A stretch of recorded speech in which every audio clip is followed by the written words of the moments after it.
नमस्कार, मैं हूं अर्पिता और आप देख रहे हैं पीओ भारत। इस वीडियो में हम आपको एकदम सटीक बताने वाले हैं कि इन सीटों पर कौन जीत रहा है, कौन हार रहा है। देखिए, हमने जो पहला वीडियो बनाया उसमें 11 सीटों का जिक्र किया और इस वीडियो में हम कुल 13 सीटों का रिजल्ट आपको बताएंगे। और मिथिला और तिरहुत क्षेत्र की ये सीटें हैं। समस्तीपुर, बेगूसराय, उजियारपुर, दरभंगा, मधुबनी, झंझारपुर, सुपौल, मधेपुरा, हाजीपुर, वैशाली, मुजफ्फरपुर, सीतामढ़ी, शिवहर। इन सीटों पर किसकी जीत होगी, किसकी हार होगी, अभी आप जानिए, वीडियो में बने रहिए। और देखिए, एकदम सटीक जानकारी के लिए दो लोग हमारे साथ हैं, दो मेहमान हमारे साथ हैं। प्रदीप सर हमारे साथ हैं, स्वागत है सर आपका। राजनीति के विश्लेषक है आप। और धर्मवीर जी हमारे साथ है, बहुत बहुत स्वागत है आपका।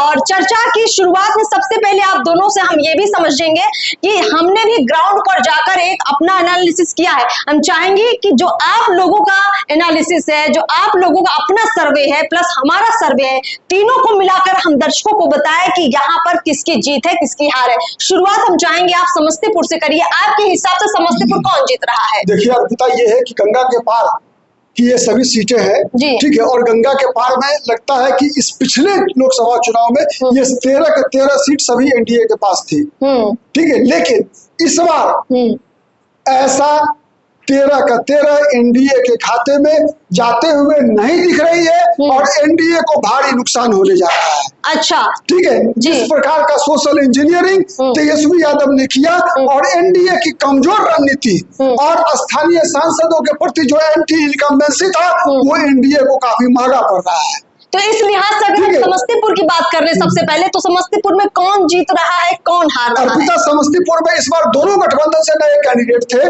जी। और उस सीट की सबसे बड़ी खासियत यह है कि इस सीट पर दो मंत्री पुत्र और पुत्री चुनाव लड़ रहे हैं।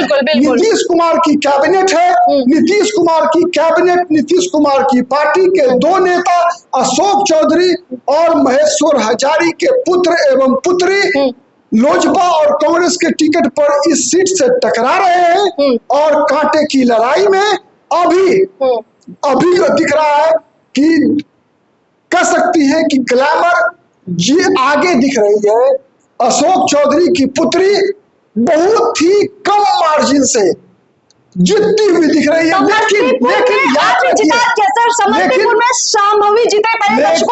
लेकिन ये वही बात मैं कर रहा हूं, लेकिन ये याद रखिए जी कि हजारी परिवार आज तक चुनाव इतनी आसानी से नहीं हारा है। बिल्कुल, ये रामसेवक हजारी की तीसरी पीढ़ी है, रामसेवक हजारी, महेश्वर हजारी और लेकिन सर समस्तीपुर एनडीए के खाते में जा रही है। शांभवी चौधरी चुनाव जीत रही है।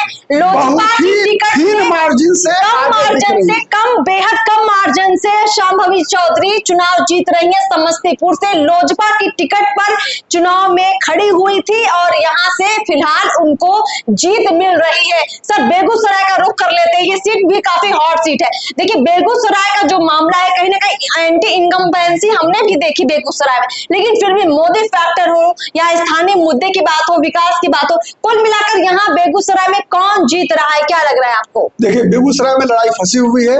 पिछली बार क्या था कि पिछली बार गिरिराज सिंह के बहुकोणीय संघर्ष था, ठीक है। वहां पर राजद के भी प्रत्याशी थे, सीपीआई के भी प्रत्याशी थे, ठीक है। इस कारण से वहां बहुकोणीय संघर्ष हुआ था जिसमें आसानी से गिरिराज सिंह चुनाव जीते थे। इस बार चूंकि मुकाबला डायरेक्ट फाइट है, इसलिए आसान नहीं है। गिरिराज सिंह को अगर कोई फैक्टर बचा सकता है तो वो है मोदी फैक्टर। दूसरा एक फैक्टर है कि आज तक बेगूसराय के इतिहास में कभी भी एक बार को छोड़कर गैर भूमिहार चुनाव नहीं जीता है। ये दूसरा फैक्टर है जो गिरिराज सिंह को बचाकर ले आ सकता है। यानी बेगूसराय भी बीजेपी जीत रही है? नहीं, अभी ऐसा नहीं कर सकती आप। अच्छा, ये सीट 50-50 है। 50-50 है। सीपीआई से जबरदस्त मुकाबला है। अच्छा, इस सीट के बारे में दावा करना मुश्किल है। सीपीआई काम नहीं किया है, इसलिए इस पे गिरा। आपके हिसाब से यहाँ पर दोनों उम्मीदवारों में से कोई भी जीत सकता है। इसका चुनावी परिणाम बेगूसराय का रिजल्ट चौंका सकता है। अभी तक का यही सर्वे आया है। नहीं, मैं बेगूसराय का आप क्या बताइए? बेगूसराय की सीट भारतीय जनता पार्टी के पक्ष में जा रही है। Giriraj Singh final clean sweep कर रहे हैं। गिरिराज सिंह जीत रहे हैं यहाँ पे। बोगो सिंह करके आएगा, थोड़ा सा लगा डिस्टर्ब होगा, लेकिन डिस्टर्ब हुआ नहीं। फाइनली गिरिराज सिंह खुद घूम करके पुराने जो नाराज कार्यकर्ता थे उनके घर घर जाकर के उन्होंने माफी मांगा है, खेद व्यक्त किया है और उनको फिर से मैदान में उतारा है अपने काम करने के लिए। गिरिराज सिंह वहां से चुनाव जीत रहे हैं। बिल्कुल, और वहां पर ग्राउंड रिपोर्टिंग के आधार पर बेगूसराय में अगर हम बात कर ले तो वहां भले ही गिरिराज सिंह फैक्टर ना काम किया हो, लेकिन वहां मोदी फैक्टर काफी हद तक काम कर रहा है। इस आधार पर बेगूसराय बीजेपी को हम दे देते हैं। अगली सीट उजियारपुर है। उजियारपुर इसलिए भी खास है क्योंकि केंद्रीय गृह राज्य मंत्री, जी हाँ, नित्यानंद राय बीजेपी के उम्मीदवार तीसरी बार है यहाँ से। और उजियारपुर में भी सर हमने ग्राउंड रिपोर्टिंग की, लेकिन हम चाहेंगे पहले आप बताइए क्या है। सबसे बड़ी विशेषता इस चुनाव में ये है कि उजियारपुर के यादवों ने नित्यानंद राय को धोखा दे दिया है। अच्छा, यादव वापस के साथ यादव वहां के यादवों ने इस बार भारी मतदान किया है आरजेडी के आलोक मेहता के फेवर में। अगर नित्यानंद राय की जीत होती है तो पिछली बार की तरह 3 लाख 3.5 लाख वोट से नहीं होगी, बहुत ही कम मार्जिन से होगी और गैर यादव मतदाताओं के कारण होगा। सर आपका क्या मत है, उजियारपुर से कौन जीत रहा है? इनकी बात से हम सहमत हैं। मार्जिन कम होना है नित्यानंद जी का। नित्यानंद राय जी, चूंकि अमित शाह जी खुद आए थे, उन्होंने मंच से कहा कि मेरे मित्र हैं, इनको आप बुलाइए, हम इनको बड़ा और आदमी बनाएंगे। और वैसे भी गृह राज्य मंत्री के तौर पर काम किए हैं नित्यानंद राय जी। भाजपा के प्रदेश अध्यक्ष रह चुके हैं। एक समय में तो लगा था कि मुख्यमंत्री के भावी कैंडिडेट हो जाएंगे भाजपा की तरफ से। और ये जो प्रदीप जी जो कह रहे हैं कि वहां यादव उनको धोखा देते हुए दिख रहे हैं, यादव धोखा हुए नहीं दिख रहे हैं, क्योंकि यादव का कोर नहीं दिख रहा है, इसलिए यादव तो कोर वोटर माने ही जाते हैं आरजेडी के। यादव का 30 से 35% वोट मेरा मानना है कि वो नित्यानंद राय जी को मिला है। और गैर यादव तो स्वाभाविक है, जो एनडीए समर्थक है। मोदी फैक्टर बहुत बड़ा काम किया है वहां, और नित्यानंद राय हमारे नजर में वहां चुनाव जीते हुए। चलिए सर, आपके हिसाब से यहाँ उजियारपुर से नित्यानंद हार रहे हैं, लेकिन धर्मवीर के अनुसार और हमारी ग्राउंड रिपोर्टिंग के अनुसार वहां से नित्यानंद राय जीत रहे हैं। तो 2 वोट के आधार पर उजियारपुर से बीजेपी जीत रही है। नित्यानंद राय एक बार फिर से उजियारपुर जी सर, देखिए सर, हर सीट पर 1% की संभावना बरकरार है। ये हमारा एग्जिट पोल इसीलिए है क्योंकि हर सीट पर एक संभावना है। हम अपनी संभावना यहाँ रख रहे हैं। दरभंगा का रुख कर लेते हैं। दरभंगा में क्या कहेंगे आप? दरभंगा का क्या समीकरण है? मैं 3 सीट लगातार आपका जो है दरभंगा, मधुबनी, झंझारपुर, ठीक है, ये तीनों एनडीए के हक में जा रहा है। दरभंगा एनडीए के खाते में आ रही है और मधुबनी भी एनडीए जीत रही है, झंझारपुर भी एनडीए जीत रही है। सर आप क्या कहना चाहेंगे? इसमें हम इनसे प्रदीप जी से सहमत हैं। थोड़ी सी डाउट हमको लगी थी मधुबनी में अशोक जी का, लेकिन अब फाइनली अशोक जी का अभी सीट निकल रहा है। कम मार्जिन थोड़ा घटेगा पिछली बार की तुलना में, और वो सीट एनडीए के तरफ। ये तीनों सीट लगातार दरभंगा, मधुबनी, झंझारपुर जी। मधुबनी इसलिए बीजेपी के लिए सुरक्षित भी है कि मधुबनी से वहां से इस बार फिर आरजेडी ने एक मुसलमान को टिकट दिया। अच्छा, और ये इतिहास रहा है 2009 से ही आप कह सकती हैं कि जब आरजेडी ने किसी मुसलमान को उम्मीदवार बनाया है, वहां के यादव भी हिंदू बन जाते हैं। इसीलिए मधुबनी में भी 60% यादवों ने हिंदू बनकर वोट डाला है और बीजेपी के फेवर में मतदान किया। इसलिए वहां अशोक यादव के हारने की 1% संभावना नहीं। चलिए, कुल मिलाकर दरभंगा, मधुबनी, झंझारपुर तीनों में खुशखबरी है एनडीए के लिए, बीजेपी के लिए, क्योंकि यहाँ तीनों सीटों पर जीत हो रही है। सर सुपौल की बात कर लेते हैं आगे। सुपौल में क्या रिजल्ट है, क्या होने वाला है? सुपौल में कौन जीत रहा है? देखिए, मैं फिर उसी कैटेगरी में जाता हूँ। सुपौल और मधेपुरा को एक साथ जोड़िए आप। बताइए, सुपौल और मधेपुरा में एक समानता क्या है कि वहां पर जो है माई वर्सेस ऑल होता है। ठीक है। मतलब माई के खिलाफ जितनी भी अन्य जातियां हैं, लगभग अब एक ऐसा ट्रेंड चला है वहां पर कि इन दोनों जाति के खिलाफ प्रोवाइसन होता है। आरजेडी ने उस प्रोवाइसन को रोकने के लिए इस बार एक नया प्रकार का सोशल इंजीनियरिंग किया कि पूर्णिया में एक अति पिछड़ी जाति के कैंडिडेट को उतारा, बीमा भारती को, और सुपौल में एक अनुसूचित जाति के व्यक्ति को सामान्य सीट से टिकट दिया। लेकिन वो पर्याप्त नहीं है चूंकि सुपौल में भी और मधेपुरा में एनडीए की जीत का मार्जिन इतना बड़ा रहा है जिसको पाट पाने में इस बार भी आरजेडी सक्षम नहीं हुई। तो सुपौल मधेपुरा दोनों सीट से एनडीए के प्रत्याशी दिनेश चंद्र यादव और दिलेश्वर कामत जीतते हुए दिख रहे हैं। बिल्कुल नहीं, दोनों पर जेडीयू के कैंडिडेट है, जेडीयू कैंडिडेट है दोनों पर।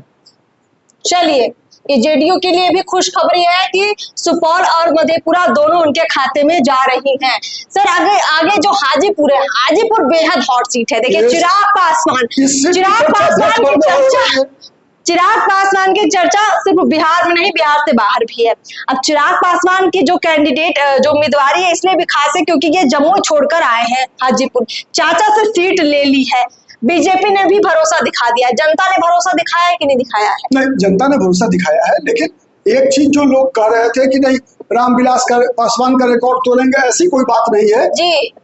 मिला जुला कर जीत जाएंगे, इसमें शक नहीं है। चलिए, चिराग पासवान हाजीपुर लोकसभा सीट जीत रहे हैं, क्लियर है, फाइनल है। वैसे आपको ये भी बता देते हैं कि यहाँ मतदान से पहले ही लोगों को ये तय हो गया था कि हाजीपुर चिराग जीत ही लेंगे। खैर, वैशाली की बात कर लेते हैं। वैशाली में क्या मामला फंस रहा है, आपको क्या लगता है? यहाँ पर जो उम्मीदवार है, कौन आगे है, कौन पीछे, कौन जीत रहा है? परिणाम में नहीं फंसेगा, ठीक है, लेकिन सामाजिक समीकरण में लालू प्रसाद आरजेडी ने अपने दो धुर विरोधी जातियों को आपस में लड़वा दिया है और दोनों लड़ पड़े हैं। अच्छा। ठीक है, वहां पर भूमियार और राजपूत लालू के चक्रव्यूह में फंस के आपस में लड़े हैं। अच्छा, तो परिणाम क्या निकला सर?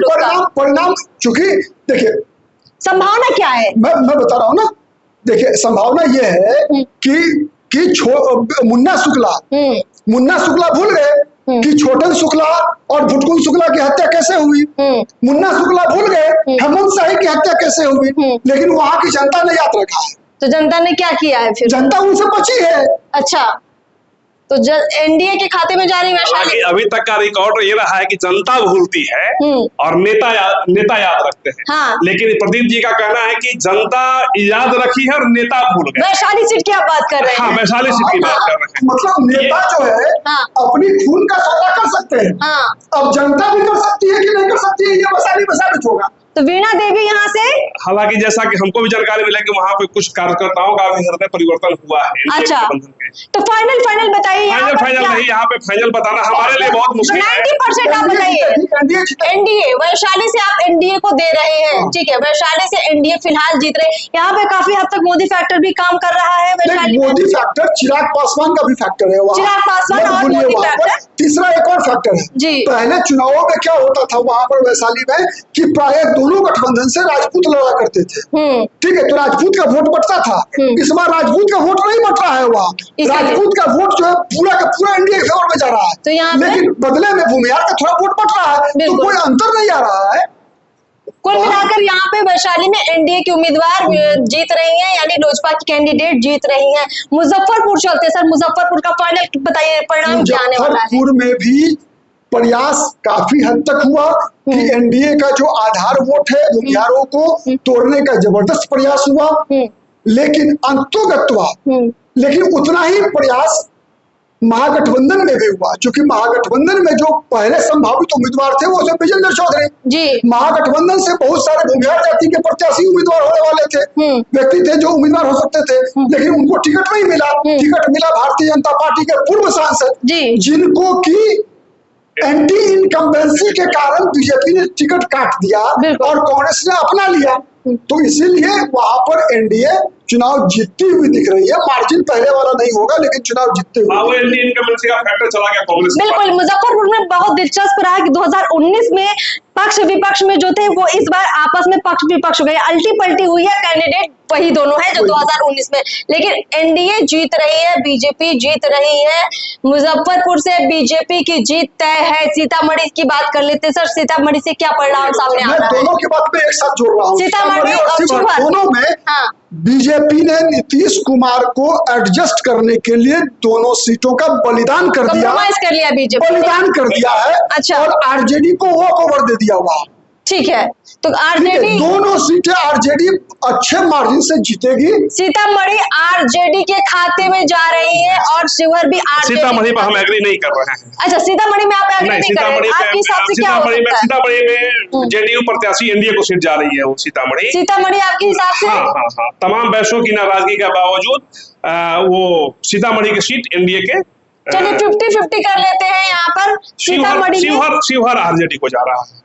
शिवहर आरजेडी। अच्छा सर, सीतामढ़ी चूंकि सीट फंस रही है, क्या आप बता सकते हैं कि सीतामढ़ी आप किस आधार पर यहाँ पे बोल रहे हैं कि जेडीयू को जा रही है सीतामढ़ी? नहीं सर, अगर आप बता रहे हैं, आप बताइए क्यों जा रही है ये जेडीयू के खाते में सीतामढ़ी? सीतामढ़ी सर सामने। सीतामढ़ी की सीट जेडीयू के पास इसलिए जा रही है कि एक तो देवेश सबसे पहले सीट बंटवारे की घोषणा के पहले सबसे पहले टिकट फाइनल हुआ था सीतामढ़ी का। देवेश चंद्र ठाकुर वहां से लड़ेंगे, जो विधान परिषद के सभापति हैं। ब्राह्मण जाति से आते हैं, ब्राह्मणों की अच्छी खासी वोट है। वैश्य जो है, या सारी ऊंची जातियां उनके साथ हैं, अच्छी खासी संख्या है, हमारे पास डाटा है, तो कागज निकालना पड़ेगा। उसके अलावा वैश्य का वोट लोग लाख कर ले कि वैश्य बहुत नाराज है एनडीए से, ठीक है नाराज है, लेकिन सीतामढ़ी सीट पर वैश्य का वोट जेडीयू के खाते में, एनडीए के खाते में जा रही है। और सबसे बड़ा फैक्टर वही मोदी जी का जो मोदी फैक्टर है। सर आपको क्या लगता है सीतामढ़ी इन्होंने जेडीयू को दिया, आपने आरजेडी को दिया, इसलिए हम समझना चाहते हैं कि क्यों आप आरजेडी को दे रहे हैं और उन्होंने जेडीयू को दिया? इसका सबसे बड़ा कारण क्या है कि जो जिस सामाजिक समीकरण के आधार पर भारतीय जनता पार्टी लेड पहले था बिहार में एनडीए नीतीश कुमार लेड, लेकिन अब 2014 के बाद से NDA is led by Bharatiya Janata party. और भारतीय जनता पार्टी का जो सामाजिक समीकरण बिहार में बनता था, उसके केंद्र में सवर्ण, कुशवाहा, वैश्य और जो अति पिछड़ी जातियां हुआ करती थी, ठीक है, तो वो समीकरण को ही एक तरह से वो टूट गया। वहां पर केवल सीतामढ़ी और मैं बात कर रहा हूँ केवल सीतामढ़ी और शिवहर की ही नहीं, साथ साथ उसमें जोड़ दीजिए आप आनंद मोहन की छवि को भी। आनंद मोहन की छवि, जिस प्रकार से आनंद मोहन की बयानबाजी, उसमें जोड़ दीजिए आप जी कृष्णैया की हत्या का आरोप, उसमें जोड़ दीजिए ठाकुर का कुआं का विवाद, ठीक है, उसमें जोड़ दीजिए आप साथ ही ऋतु जायसवाल की एक मुखिया के रूप में छवि। लेकिन सर उसका असर सीतामढ़ी पर भी पड़ा। नंबर 2 एक और असर पड़ा। पिछली बार शिवहर से जो है जो महागठबंधन का प्रत्याशी था वो मुसलमान था, तो उस मुसलमान के होने के कारण जो वहां पर काउंटर पोलराइजेशन जो होता है, रिवर्स पोलराइजेशन जो होता है, वो सीतामढ़ी में भी होता था, शिवहर में भी होता था। आरजेडी ने बहुत चालाकी से मुसलमान को लड़ाया नहीं इस बार। तो सर सीतामढ़ी में हम देख रहे हैं कि आपने आरजेडी आपने जेडीयू दोनों को दिया है, लेकिन सीतामढ़ी में हम एक बार जरूर कहना चाहेंगे कि चूंकि राम मंदिर का मसला काफी ज्यादा हाईलाइटेड रहा है, सीतामढ़ी का सीधा जुड़ाव है अयोध्या के राम मंदिर से, तो इस आधार पर अगर देखिए मोदी फैक्टर पर देखें तो सीतामढ़ी भी बीजेपी को मतलब एनडीए को मिल रही है, जेडीयू जीत रही है, तो 2 वोटों के आधार पर हम सीतामढ़ी यहाँ पर जेडीयू को दे रहे हैं, ठीक है। शिवहर की बात, शिवहर में आपने जैसे कहा कि आरजेडी बिल्कुल वहां पर जो ऋतु जायसवाल है, वहां पर ऋतु जायसवाल का अच्छा खासा प्रभाव है, आरजेडी ने जो वहां पर जिस तरह से टिकट बंटवारा किया है, तो शिवहर आपके हिसाब से आरजेडी जीत रही है? वैसे भी शिवहर में हमारे स्वर्ण जाति के कई लोगों से हमारी बात है व्यक्तिगत, अलग अलग शिवहर के, और उनका स्पष्ट मत था कि हम ऋतु जायसवाल के साथ हैं। मैंने पूछा ऋतु जायसवाल व्यक्तिगत रूप से, हाँ व्यक्तिगत रूप से, नॉन पॉलिटिकल लोग हैं, तो उनका स्पष्ट तर्क था कि हम लोग आनंद मोहन की जो बयानबाजी है, उनकी जो भाषा शैली है, वो पच नहीं रहा है।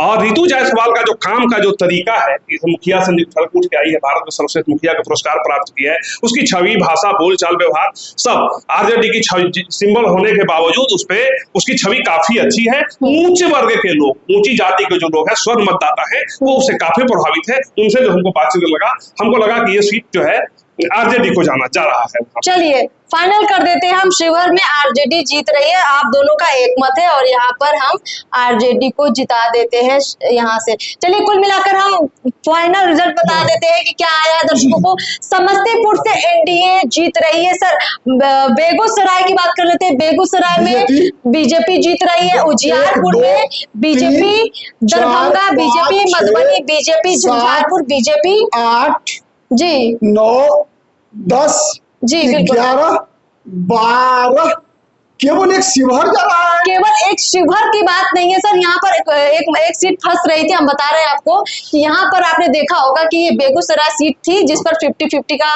मामला फंसा हुआ था, लेकिन मेरे अनुसार 10 और 3 है, 10 और 3 का है, लेकिन यहाँ पर देखिए 2, 3, 4, मेरे अनुसार 9 और 4 का है कॉम्बिनेशन।